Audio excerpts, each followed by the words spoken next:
আমরা কতটা সভ্য জাতি এই ভিডিওটি দেখুন। ফুল ভিডিও না দেখলে বুঝতে পারবেন না। সেনাবাহিনীর এই ভাই না থাকলে কয়েক ঘন্টা বসে থাকতে হতো জানি না। ধন্যবাদ ভাই আপনাকে। দেখুন জ্যামগুলো বাদে কীভাবে, এই যে উল্টো পাশটা এই আসে বসে আছে। আমাদের দেশে বেশিরভাগই জ্যাম বাদে আমাদের অনিয়মের কারণে।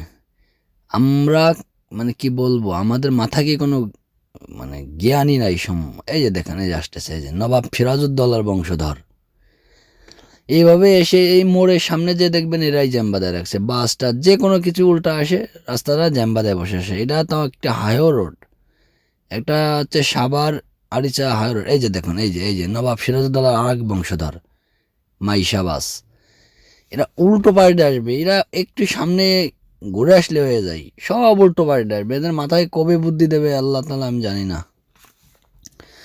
আসলে আমাদের সবার এই যে এইখানে আর একটা জ্যাম বেঁধেছে, এই জ্যামটাও ঠিক ওই একই কারণে। যে সামনে দেখতে থাকুন, ভিডিওটি দেখবেন সামনে, আমার মনে হয় এই কারণেই লাগছে, যে দেখতে থাকি।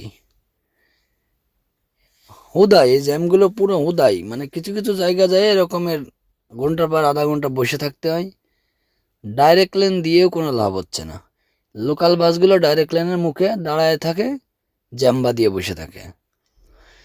এই যে দেখুন, এই জায়গার জ্যামটি দেখুন কিভাবে লাগছে। এর বামে একটা গলি আছে, সম্ভবত উল্টো পাশটা আসে বামে ঢুকতে গেছে, যার কারণে জ্যামটা লাগতে পারে। মানুষের বিবেক হবে না কখনোই মনে হয়। এই দেখা যাক, সেনাবাহিনীর একটি ভাই যাচ্ছে, দেখা যাক কি করে উনি। দেখা যাক, ভাই চেষ্টা করতেছে আসলে, ধন্যবাদ দেওয়া উচিত ওনাকে। না হলে 1 ঘন্টা ধরে এখানে বসে থাকলেও এখান থেকে কেউ যেতে পারবে না। একটা হাতে যদি লাঠি থাকতো 3 মিনিটে ক্লিয়ার হয়ে যেত। 3 মিনিটও লাগতো না, 1 মিনিটে ক্লিয়ার হয়ে যেত। কারণ বাইরে তো লাঠি নাই। এই জাতিরে সোজা করার জন্য মুগুর ছাড়া সম্ভব না। এই জাতিরে সোজা করতে গেলে মুগুরের প্রয়োজন। মুগুর ছাড়া হবে না। এ বোঝায় হবে না। যে মোটো কাপের রাজভাই কত সুন্দর ভদ্রভাবে বোঝায়, তারপরেও তার সাথে কিছু বেয়াদবের মতো আড়ি তর্ক করে কিছু লোক। উনি কিন্তু ভালোর জন্যই করতেছে, কিন্তু তারপরেও ওনার সাথে খারাপ ব্যবহার করে।